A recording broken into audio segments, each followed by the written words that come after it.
Brady, what do you think of that?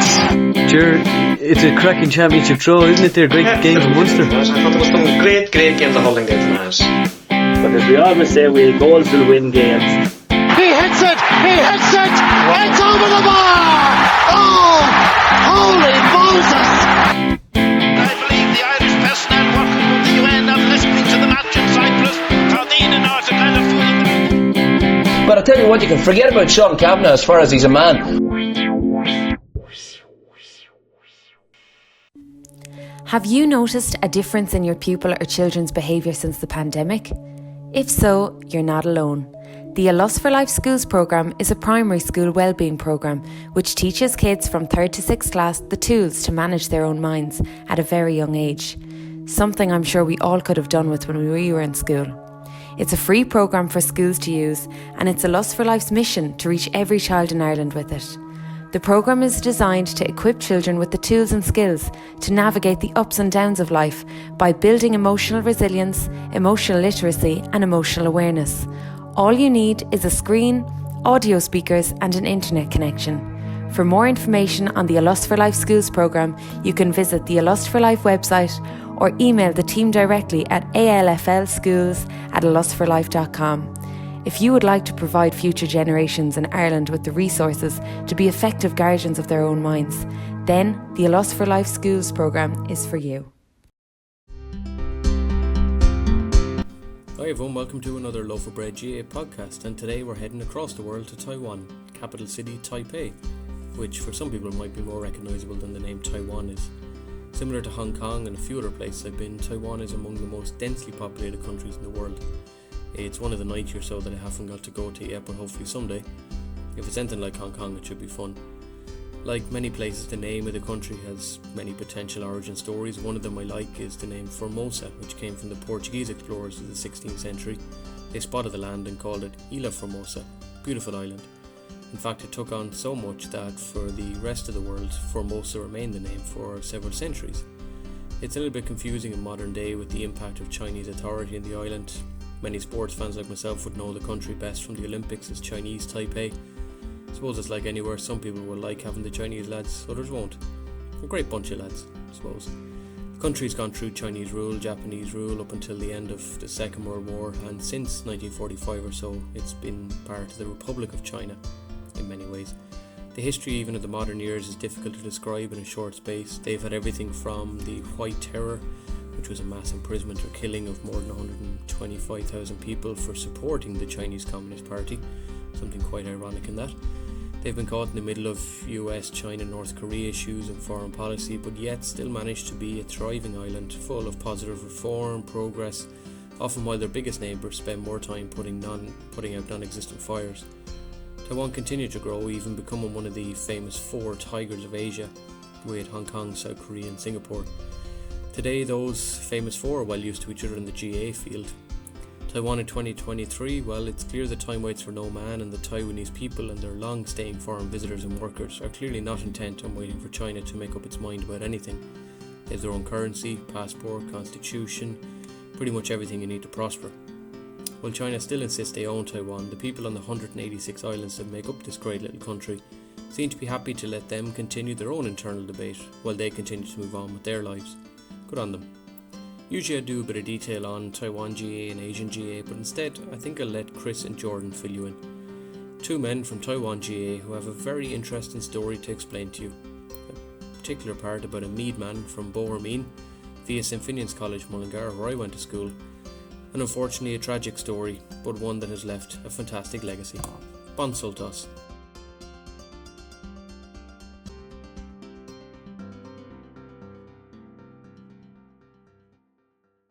I'm joined by Chris and Jordan from the Taiwan Celts GAA, and we're going to chat a little bit about Taiwan, we're going to chat a little bit about Asia GAA, and we're going to chat a little bit about something very unique, a film, a documentary, and quite a special one at that. So I'm going to jump straight into it. Chris, you are going to tell us a little bit, hopefully, about Taiwan GAA and a little bit about Asian GAA.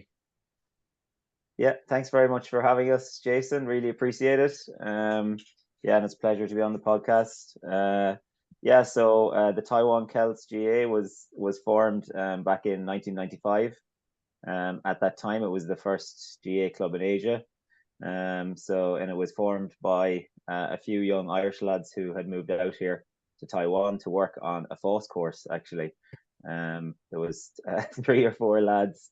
They were coming out on some scheme with a Taiwanese company called Acer. They make laptops now, kind of technology company. I've got one here.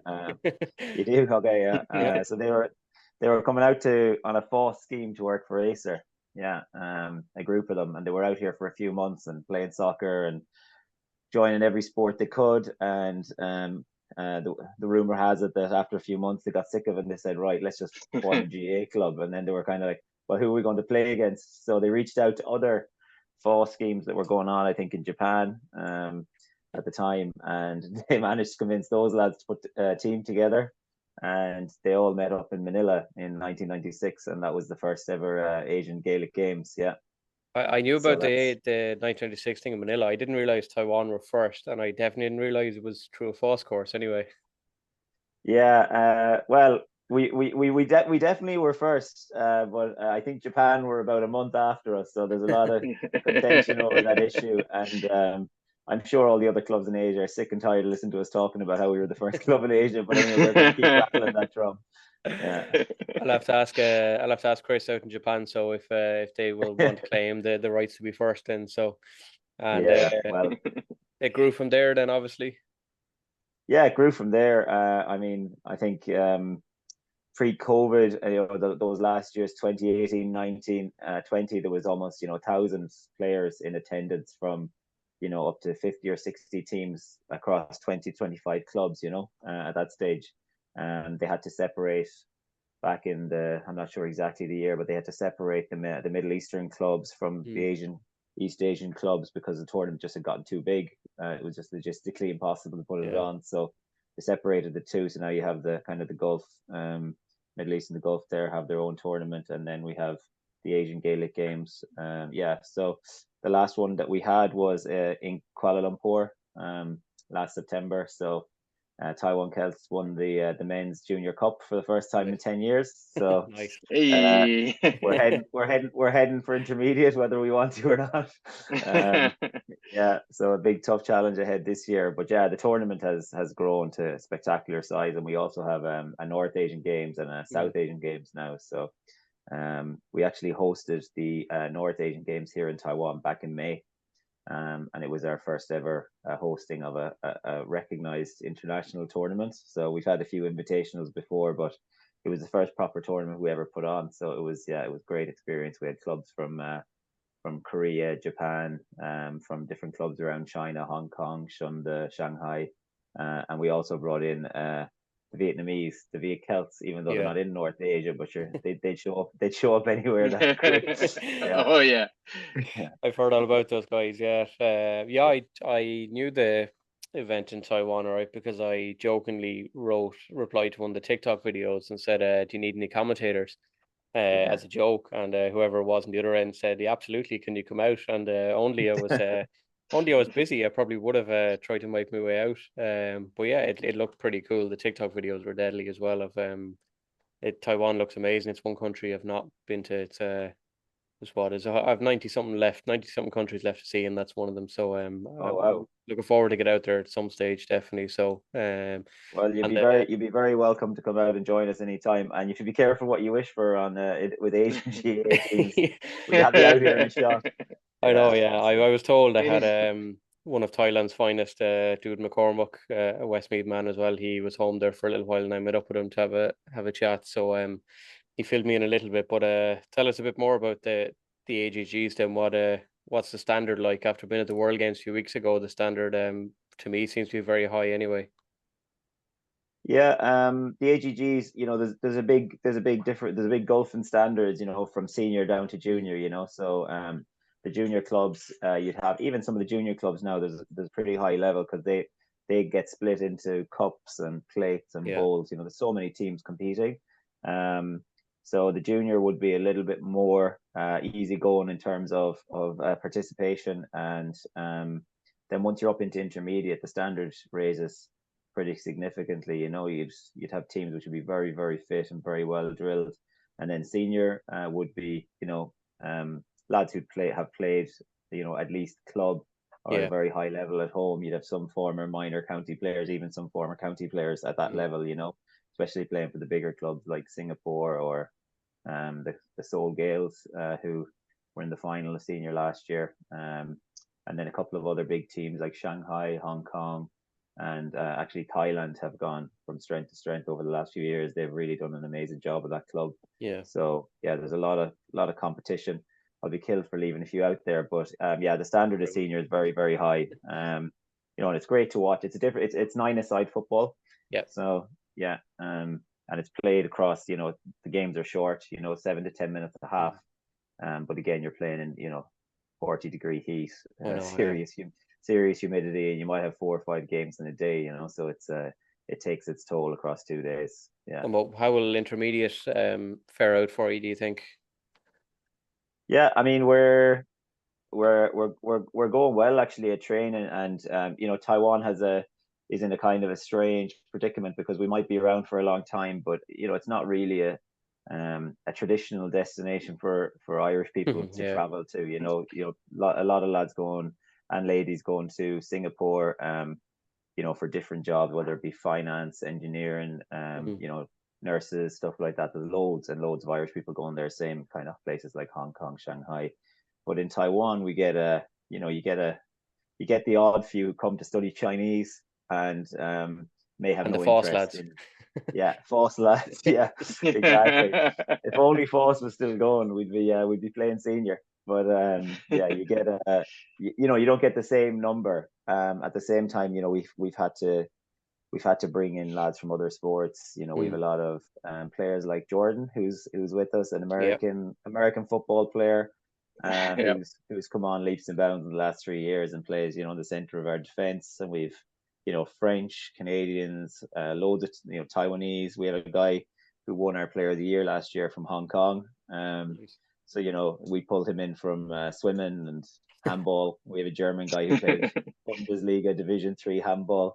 Wow. So yeah, so it's you have to make do, and the lads have just over the 3 or 4 years during COVID, a lot of people stuck around, so we got to kind of play together as a team for years and really, really build the level. And now we've had a couple of recent additions from Ireland, which has really strengthened the team. So yeah, we're looking all right. Yeah. Nice. You haven't managed to get Kieran MacDonald over yet, no? No, we've had Aidan O'Shea was over there a couple of years ago as a celebrity, Bannister at the game. And Cora Staunton is a fan's favorite over here in Asia. She's been over a couple of times, but no Kieran Mac yet. Yeah, we'll give him time. He might get there eventually. But Jordan, you came via NFL, is that right? Yeah, big NFL fan. Who's your team of choice? Kansas City, baby. Oh, Chiefs. Okay. Yeah. I can't claim to know a whole lot about NFL. It's become a religion here in Ireland in the last few years. Has it? I chose the Broncos because Denver was the first city where I actually went to an NFL stadium. I went to Mile High, so I just said they'll do fine. And really, I don't know a lot about them, to be honest. I have a jersey. That's about it. So, well, it's not too late to come to the good side. You can always be a Chiefs fan. My cousin is, and that's why I refuse to tell him. So, yeah. It's a good man. Probably a really good man. He's not really, no. But what brought you to Taiwan and the GAA? Originally, I came to learn Chinese, actually. My dad is actually Taiwanese, so I'm half Taiwanese, and came to kind of learn Chinese and meet my culture and family and whatnot. And yeah, I just met the lads one night at the KTV bars and just kind of went on it. And they were like, "Oh, you seem to like sports, or you seem loud. You want to come check out our Gaelic thing?" And I was like, "Sure." And I think we didn't even play Gaelic the next day. We played kickball. Nice. So I can put another tick beside the met in the bar story then, because I've got so many of those. It's like a couple of pints later and you're signed up for GA and you don't even know. So, and did you enjoy it early on? Oh, I immediately fell in love with it because, growing up in the States, football, American football at least, is religion, right? And so I played that all my life. And once it was done, it was just done. I didn't really have a passion for a sport ever like that again. And then I met Chris and the rest of the lads and ladies and just fell in love with the sport immediately. And the people as well. The community is just so tight. It's almost like it is a family, to be honest. And it's a weird family, but it works. It's a beautiful family. And the skills easy enough to pick up. Yeah, everything but soloing. Soloing, I was still having troubles with that. But I think just with the skills that American football has, it translates well to like tracking the ball and kind of going for the tackles. Sometimes I tend to foul a bit too much, but That's okay. they seem That's to allowed. yeah, apparently it is, right? I think Hopefully, there's no my Asian first GA referees listening to this. Yeah. yeah. What was it? My first tournament in Hanoi. I think my very first play, I just straight up tackled the guy. Sounds good. And I kind of looked around and everyone cheered me on. I was like, all right, I guess that's okay. In Ireland, we call those Ulster tactics. They're called deliberate fouling. So, yeah, that's usually you get away with it. Mayo don't do enough of that. You see, that's why they don't win anything. So, He's actually a Mayo fan. We have all the Irish lads here. Whenever a foreign player joins, you have a few days to try to convince them to support your team.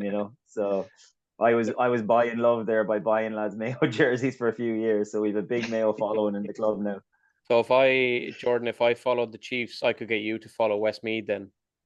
Oh, that's tough. I don't know. I'm loyal to my team. I got to cheer for Mayo, even though it's sad to cheer for them. It's sad, yes. That's the word I would use. Exactly, sad. Yeah. At least in Westmeath we win stuff. It mightn't be what Mayo want to win, but we still win stuff. Come on, National League titles. Come on now. First ever Christie Ring, first ever Tailteann Cup. It'll always be a quiz question. Same That's county right. won the first two of each. Yeah. And don't forget the Leinster title.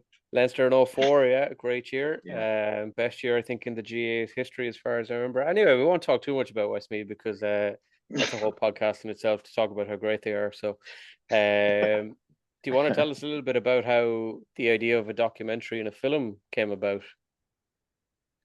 Yeah. So one of the we mentioned earlier about the founding members of the club coming over on the FOSS scheme.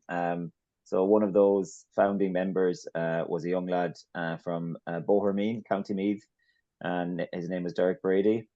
So he was, one of the key members, I think, of the 4 or 5 lads who set up the club, and he was pushing hard for Asian Games and the founding member of the Asian Games. And very sadly, just after that Asian Games, which would have run in September, they came back. I think Meath had just won an All Ireland that year, and they were back in Taiwan, and they were on a night out, and Derek was walking home and he got struck by a car. So he was on a life support machine for a couple of days, and then his parents kind of made the brave decision to donate his organs, which is a measure that saved several lives, Taiwanese lives. Yeah. So he was kind of the founding member of our club, and that was 27 years ago now. So Derek's 50th birthday is coming up, and our 30th anniversary of the club is coming up. Oh, no way. And we had hoped to do something special for the 25th anniversary, but kind of COVID got in the way of that. Yeah. So just we were thinking through possible ideas. We're very lucky that Jordan is a very talented videographer. He's done amazing stuff prior to being in the club, and he also feels very passionately about telling Derek's story. So we thought, why don't we make a mini kind of documentary, and we'll try to make it, obviously it's very it's a very sad story, but we'll try to make it in a positive light and look at not only what happened, but also the legacy that Derek left behind, which for us is the GA in Asia and where that's gone.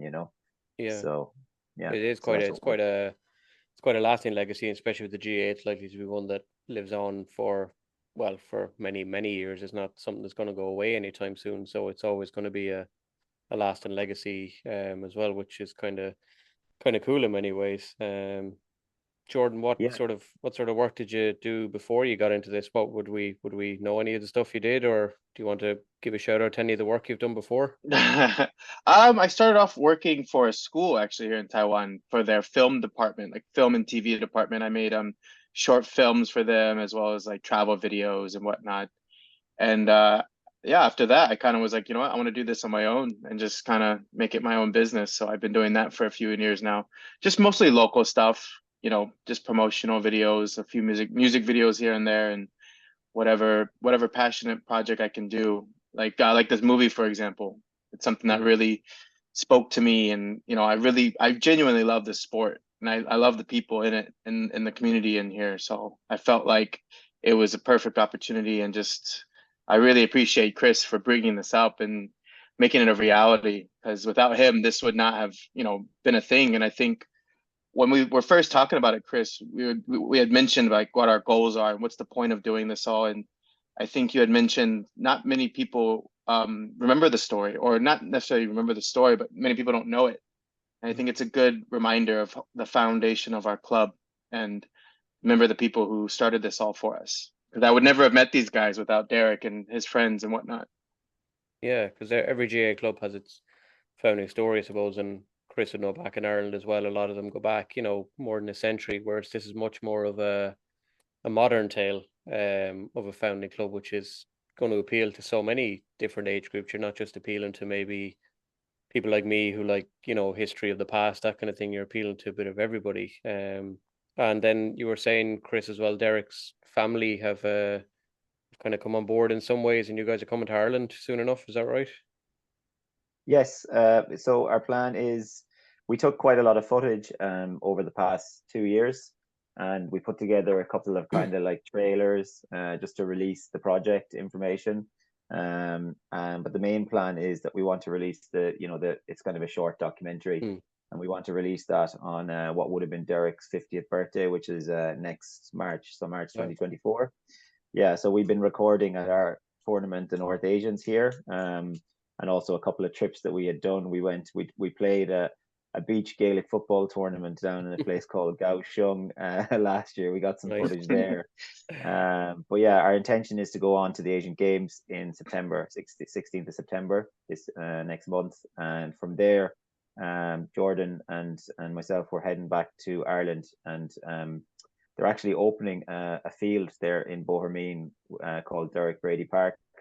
And we're going to, the family invited us out to be there for the opening of it. And we'd like to get footage of that. And also Derek's family have, agreed to do some interviews and speak. And we're going to meet up with some of, Derek's parents and the rest of his family, and also his friends, back in Ireland when he's younger. So yeah, we're really looking forward to that. We're going to try to get some footage from his local club, and of course get a trip up to Crow Park, and yeah, just to tell the story of Derek firstly growing up in Ireland, and how he came to even be in Taiwan, and then from there kind of what happened and the legacy left behind. Yeah, and you were saying just before we came on as well, you mentioned he is a past pupil of St. Finian's College here in Mullingar, where I went to school as well. Yeah, that's right. He played Gaelic football for St. Finian's in secondary school. Yeah. He was a boarder there. I think there was boarding there until he said 2004 or 5. Yeah, so he was a boarder there. And then he played for I think St. Cuthbert's was his club underage, and then played for Alton's senior before he came out to Taiwan. Yeah. So Derek would have been, what year would he have been in secondary school? 90 something, 94, 95? He came to Taiwan 95. He would have been just after graduating. So he probably would have been doing his leaving cert probably in the 1990, 91 maybe. Because I know that he went to find out, because I know like a couple of the teachers in that school live near me here. One of them is actually Barry Kelly, the hurling referee. Right, yeah. My neighbour here, Barry, teaches in that school. It'd be worth asking him to see if there's any stuff in the school, because even when I was there, there were a lot of old photos on the wall and that kind of stuff. So I'll give him a shout. I'll ask him and just see. I like, the school is literally down the road, so I could just pop in and have a quick nosy as well. See if there's anything of use to you. Yeah, we've been talking a lot to Derek's brother David, and he's been helping us a lot with getting photos, from when he was younger, and kind of piecing the whole thing together. The funny thing is, it's great to be doing this, but in a way it's kind of weird. There's only one person in our club who's actually had ever met Derek, and who was a kind of a fleeting member at the time, but is still around Taiwan. So it's kind of strange. We don't know the background, and so we're kind of like learning as we go. But yeah, that would be amazing. And actually, just even to visit the it is our intention to go down to Mullingar and visit the school as well while we're there. So we might get you out for the day if you're free. Yeah, no. Vice principal in there is Aisling Ryan. She is Glenn Ryan, the Kildare manager. That's Glenn's sister, Aisling. Very good. She's the vice principal there. She taught me German when I was there. I love her. She's one of the best teachers I ever had. If she is listening, shout out Aisling. There you go. Yeah. Is there anything else then you want to tell people about the film? Just because I know the time on this Zoom thing runs out in about 10 minutes. So is there anything else, Jordan or Chris, that you want to let people know about Taiwan or Asia or about the film or the documentary? Because it sounds pretty amazing. I think people are going to take a big interest in this. Yeah, I suppose from my side, if anyone has anything that they could, whether it's any kind of support or any ideas, like just what you said yourself there about, visiting the school and Mullingar and stuff. If anyone hears the podcast or, knows of any or has any good suggestions, we'd be delighted to hear from anybody, or who wants to take part or has anything to offer. They can reach out to us at the Taiwan Celts social media. So the same man managing the club social media is also helping us to promote the documentary. So any messages on Instagram or Facebook or wherever will reach us. So yeah, we'd really appreciate it. And we have a GoFundMe running.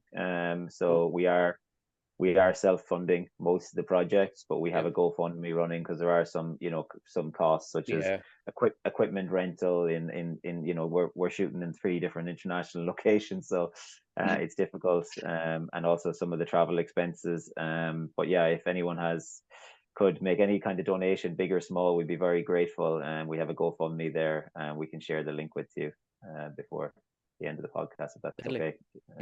I'll stick it up at the end as well. Jordan, was there anything you want to add in? The video is there also. Yeah. The video is there on the GoFundMe also, yeah. Cool, yeah. Yeah. Anything Jordan you want to add in? Just that I'm really excited for everyone to see this film. I really want to do Irish culture well and proud, and also my club proud, and also Derek proud. So I really appreciate this opportunity, Jason, and thank you for your time. Not at all. I have a couple of things I have to ask you, actually, Jordan, as well. Have you been to Ireland before? No, never been. Have you got a favorite Mayo player? No, not yet. I guess I'll have to figure that out when I get there. Okay. Well, when you come to see St. Finian's, hopefully in Mullingar, I'll bring you to see some real footballers. Here we go. Winners, Yeah, I'll introduce you to I might be converted. I don't know. Yeah, I'll find you a jersey as well. We'll get you on a real winning team. Did you know as well that this is a random one, that there is or was at some point an NFL star playing Gaelic football in China? Had you met him? Have I met him? There's no, I don't know. What is this? So former, I think, Denver Broncos man, Jamie Kierlew. Jamie Kierlew. Don't know if he was very prominent, like very well known, but he was playing with one of the teams in China last year anyway, that I know of, because they sent me his number, and I never, just with little baby being born and everything, I never got around to actually getting in touch with him. But there's a name on my phone, Jamie Kierlew NFL, in my phone book, and he was playing with one of the teams in China as far as I remember. So I'll try and find out who it was, but no, I was just curious to see if you come across him. I have to check out. I'm pretty sure it was he was drafted by the Denver Broncos in the 7th round of the 2010 draft. He played college football with Indiana. What? So, yeah, no, I have no idea. I didn't even know there was a China team. Oh, there's a few of them, yeah. Who would you guys have played against, Chris, in age? Would you come across Shunde or Beijing? Yeah. So we know, all of those, yeah. So for our North Asian games here, we had Shunde and Shanghai and Hong Kong actually from China coming. So it was great to get the China teams down to Taiwan. It was complicated, to be honest, for them with everything going on in the world at the moment. But I know, yeah. They managed to make it. Fair play to them. So, but yeah, we'd have been playing you would have had teams. Dalian was a big team back in the days. I had a stint there myself where I tried to. I was living in Shanghai, and I tried to get away from all the Irish people in Shanghai because I had gone to study Chinese. So I went up to Dalian. Because this American girl told me, "Oh, best place to learn Chinese. Very few foreigners. Go up there for 3 months. You'll have fluent Chinese, and you walk out of there."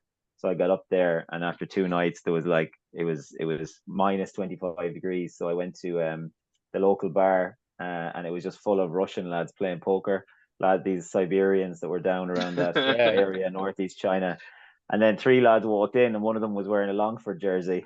And I thought, Jesus! And I went up chatting to them, and they were like, "Oh yeah, you know that factory that shut down in Limerick? Was it the Intel or Dell? One of those factories? They transferred over 175 Irish people to the new plant in Dalian. So they had I think at that time Dalian had 4 or 5, levels of men's and ladies. They had a huge club, and they had a great few years going there. Mad. So yeah, that's so funny.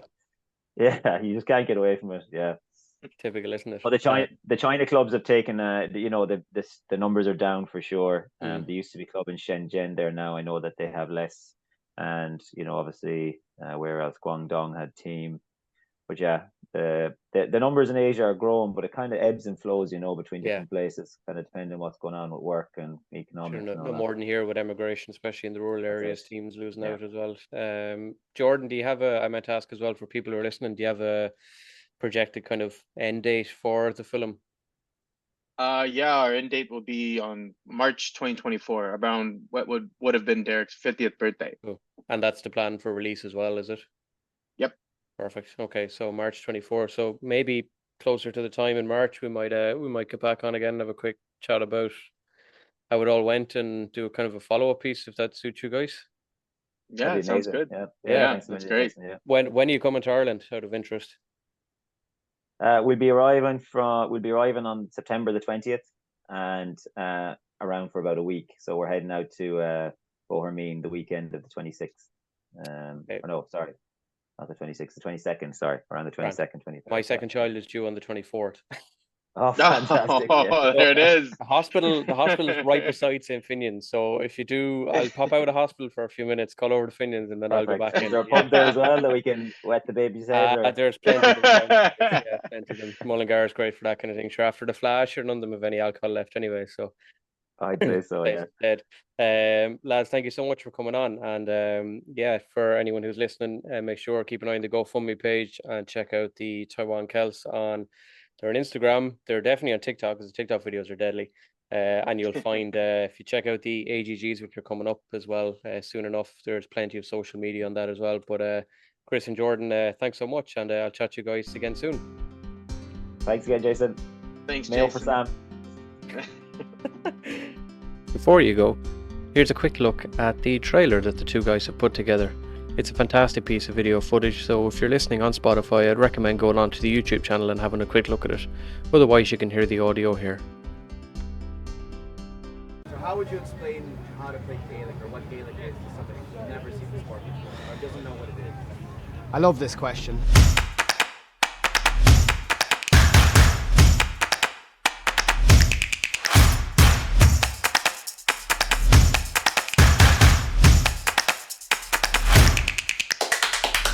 I always describe it as basketball, rugby and soccer all rolled into one. The Taiwan Celts was formed in 1995 by a group of young Irish guys who travelled out to Taiwan. One of those was Derek Brady. He was a young man from Bohermeen, County Meath. I think after about 6 months they said, right lads, it's time. Let's start a Gaelic football club. If I'm a bit quiet for a day or two, I get a text message from someone to say, hey, what's up? I haven't heard from you. You haven't been at training. And I think that's the beauty of this club, really. That's what the Taiwan Celts are. I think the community aspect of the Taiwan Celts is probably the reason why I keep coming back. Yeah, so on the 22nd of October, 1996, I was just 1 month after the tournament, the Asian Games in Manila. Derek was walking in the street after a night out and he was struck by a car. He ended up on a life support machine for 2 days, and at that point his parents were forced with a very difficult decision, and they made the very brave decision to donate his organs, a decision that saved the lives of many Taiwanese, and Derek was just 22 years old at the time. He's very brave because at that time there must be only a few, maybe just a little Irish people here, and then he brought his own culture and sport here and started a club. I met people that I think I would have never met or talked outside of the Celts. I would have never approached those people outside of the Taiwan Celts. Knowing Derek's story, I don't have the words to explain how that man would feel right now. The sense of pride that he would have coming to a tournament like this would be beyond something I would even ever experience. I don't think I could ever have the pride of arranging and organising something like what he has done. He has given us all a platform to succeed in life, to succeed in friendships. He would absolutely adore this. And we owe so much to that man. And all we can do is remember him, and that's what we should do. And we do it every year, and I just hope it gets bigger and better, all in the memory of that man.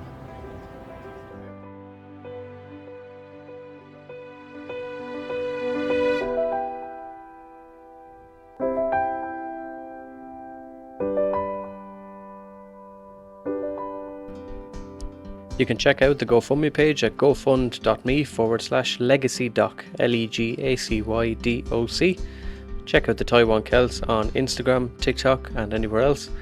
And the film will be released in March 2024 when hopefully myself, Chris and Jordan will chat again. Until next time, Slánigi.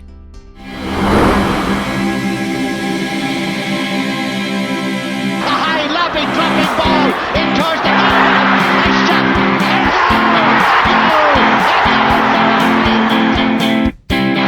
Well, Joe Brady, what do you think of that? It's a cracking championship draw, isn't it? They're great games in Munster. I thought it was some great games the holding day tonight. But as we always say, goals will win games. He hits it! It's over the bar! Oh! Holy Moses! I believe the Irish personnel working with the UN are listening to the match in Cyprus. Tardine and Arthur kind of fooling them. But I tell you what, you can forget about Sean Kavanagh as far as he's a man.